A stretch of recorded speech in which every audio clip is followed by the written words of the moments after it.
بسم اللہ الرحمن الرحیم رب اشرح لی صدری ویسر لی امری واحلل عقدۃ من لسانی یفقہوا قولی۔ عزیز طلبہ، سورۃ الاحزاب آیت نمبر 41 سے 52 تک آج ہم پڑھیں گے۔ ہمارے آج کے سبق کے عنوانات ایمان والوں کے لیے حکم اور انعام، حضور صلی اللہ علیہ وسلم کا مقام اور منصب، طلاق کا خاص حکم اور حضور صلی اللہ علیہ وسلم کے لیے نکاح کا خاص حکم بیان کیا جائے گا۔ ہمارا پہلا عنوان ایمان والوں کے لیے حکم اور انعام۔ حکم دیا گیا اللہ کو صبح و شام کثرت سے یاد کرو۔ اللہ کو یاد کرنے کا مطلب یہ ہوتا ہے کہ اللہ کو پیارے پیارے ناموں سے یاد کیا جائے، سبحان اللہ، الحمدللہ، اللہ اکبر۔ اور اللہ کو یاد کرنے کا مطلب یہ بھی ہوتا ہے کہ ہر موقع پہ یہ دیکھا جائے کہ کس کام کو کرنے سے اللہ راضی ہوگا اور کس کام کو کرنے سے اللہ ناراض ہوگا۔ جو بندہ اللہ کو صبح و شام یاد کرتا ہے اس کے پہلا انعام یہ ملتا ہے، اللہ اور فرشتے رحمت بھیجتے ہیں، کفر کے اندھیروں سے نکال کر ایمان کی روشنی میں اس کو لایا جاتا ہے، اللہ اپنی مہربانی فرماتا ہے، جنت میں سلام پیش کیا جائے گا اور اللہ اجر کریم عطا کرے گا۔ یہی کانسیپٹ کلیئر ہوگا اس آیت میں۔ یا ایھا النبی یا ایھا الذین آمنوا اذکروا اللہ ذکرا کثیرا، اے لوگو جو ایمان لائے ہو اللہ کو کثرت سے یاد کرو، وسبحوہ بکرۃ واسیلا، اور صبح و شام اس کی تسبیح بیان کرتے رہو۔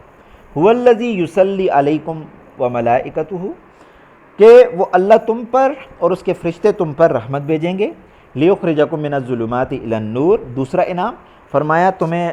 ظلمت سے نکال کر، اندھیروں سے نکال کر روشنی میں لایا جائے گا، وکان بالمؤمنین رحیما، اور اللہ ایمان والوں کے ساتھ مہربان ہے۔ تحیتہم یوم یلقونہ سلام، جب جنت میں ملیں گے تو وہ ان پر سلام سے استقبال کیا جائے گا، وأعد لہم اجرا کریما، اور ان کے لیے اجر کریم تیار کیا ہوا ہے۔ دوسرا عنوان حضور صلی اللہ علیہ وسلم کا مقام اور منصب۔ آپ کو شاہد بنا کر بھیجا گیا، گواہی دینے والا، یعنی قیامت کے دن آپ تمام نبیوں کی گواہی دیں گے کہ تمام نبیوں نے اپنی امتوں تک اللہ کا پیغام پہنچا دیا تھا۔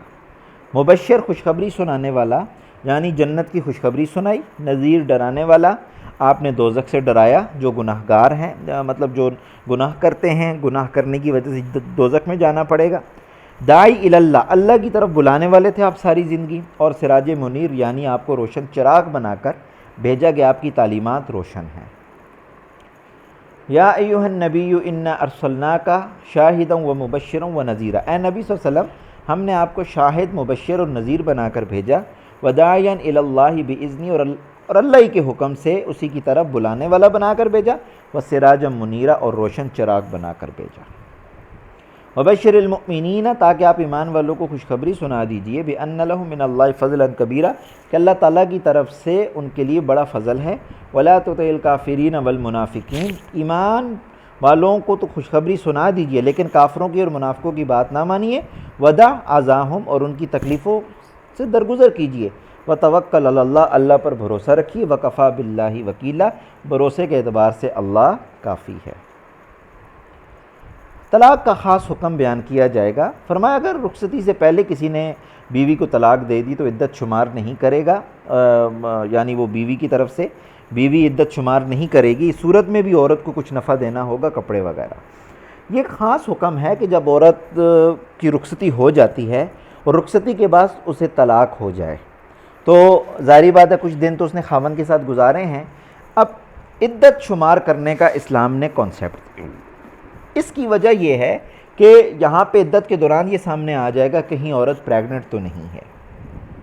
یعنی اگر وہ پریگننٹ ہے تو آنے والی جو نسل ہوگی، جو اولاد ہوگی، اس کا نسب اسی باپ کی طرف ہوگا۔ انسان کے نسب کو محفوظ کرنے کے لیے عدت کا کانسیپٹ دیا گیا، لیکن اگر رخصتی ہی نہیں ہوئی، ایسی صورت ہی پیدا نہیں ہوئی تو فرمایا پھر عدت بھی شمار کرنے کی کوئی ضرورت نہیں ہے، وہ فوراً کسی اور سے نکاح کر سکتی ہے۔ لیکن اس صورت میں بھی فرمایا کہ عورت کو کچھ نفع دے دو اور اچھی طرح اسے رخصت کرو۔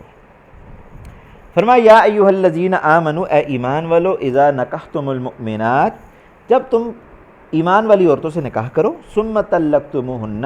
من قبل ان تمسوہن، اور چھونے سے پہلے ہی تم نے ان کو طلاق دے دی، فما لکم علیہن من عدۃ تعتدونہا، تو ان پر کوئی عدت نہیں ہے جسے وہ کاؤنٹ کریں، فمتعوہن، لیکن انہیں فائدہ دو، وسرحوہن سراحا جمیلا، اور اچھی طرح انہیں رخصت کرو۔ حضور کے لیے نکاح کا خاص حکم۔ فرمایا 4 سے زیادہ بیویوں سے نکاح کی اجازت ہے، جبکہ ایک عام بندے کے لیے اس چیز کی اجازت نہیں ہے۔ عورت بغیر مہر کے خود کو نکاح میں دے تو اجازت ہے، یعنی نکاح کے لیے مہر کا دینا ضروری ہوتا ہے، لیکن حضور کے لیے اس بات کو الاؤ کیا گیا کہ اگر کوئی عورت بغیر مہر کے اپنے آپ کو حوالے کرے تو یہ الاؤ ہے حضور کے لیے۔ فرمایا بیویوں کے حقوق میں کمی اور زیادتی کی اجازت ہے، یعنی اسلام نے یہ کانسیپٹ بھی دیا کہ جس کی 1 سے زیادہ بیویاں ہوں تو وہ ان میں حقوق کے اندر برابری رکھے گا، یعنی اگر ایک بیوی کے لیے 2 سوٹ لے کر آ رہا ہے تو دوسری بیوی کے لیے بھی 2 لے کر آئے گا۔ اگر اس نے ایک کے لیے 2 لائے دوسری کے لیے 1 لایا تو یہ زیادتی ہوگی۔ لیکن فرمایا حضور کو اس بات کی اجازت دی گئی، آپ کمی زیادتی کر سکتے ہیں، لیکن حضور نے پوری زندگی میں بھی کسی کے ساتھ کمی زیادتی نہیں فرمائی۔ دیکھیے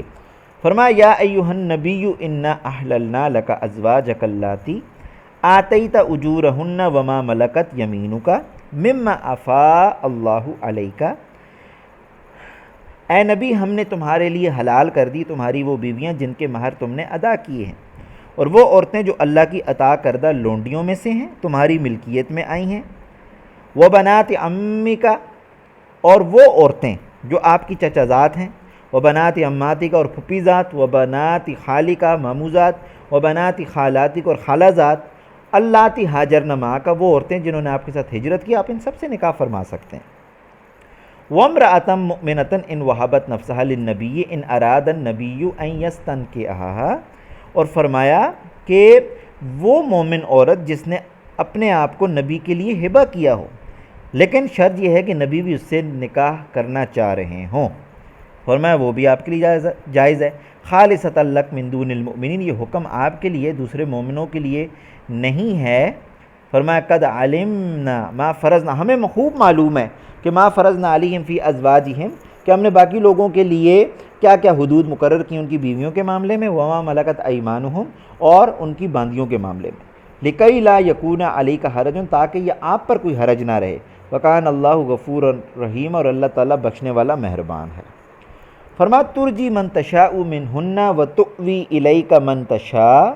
ومن ابتغیت ممن عزلت فلا جناح علیک، فرمایا آپ کو اختیار دیا جاتا ہے اپنی بیویوں میں سے جس کو چاہیں اپنے سے الگ رکھیں اور جسے چاہیں اپنے ساتھ رکھیں، اور جس سے چاہیں الگ رکھنے کے بعد اپنے پاس بلا لیں، اس معاملے میں آپ پر کوئی مذائقہ نہیں ہے۔ ذالک ادنی ان تقر اعینہن، فرمایا اس بات کے زیادہ قریب ہے کہ وہ خوش رہیں گی، ان کی آنکھیں ٹھنڈی رہیں گی، ولا یحزن ویرضین، اور فرمایا کہ وہ غمگین نہیں ہوں گی، ویرضین، اور وہ راضی رہیں گی، بما آتیتہن کلہن، جو بھی آپ انہیں دیں گے وہ سب پر راضی ہو جائیں گی۔ واللہ یعلم ما فی قلوبکم، آپ کے دلوں میں جو کچھ ہے اللہ اسے خوب جانتا ہے، وکان اللہ علیما حلیما، اللہ جاننے والا بھی ہے بردبار بھی ہے۔ لا یحل لک النساء من بعد ولا ان تبدل بہن من ازواج ولو اعجبک حسنہن الا ما ملکت یمینک، فرمایا اس کے بعد آپ کے لیے دوسری عورتیں حلال نہیں ہیں، اور نہ اس کی اجازت ہے کہ ان کی جگہ اور بیویاں لے آؤ، خواہ ان کا حسن آپ کو کتنا ہی پسند ہو۔ ہاں البتہ باندیوں کے معاملے میں آپ کو اجازت ہے کہ آپ انہیں اپنے نکاح میں لے سکتے ہیں اس کے بعد بھی، وکان اللہ علی کل شیء رقیبا، اور اللہ تعالیٰ ہر چیز پر نگہبان ہے۔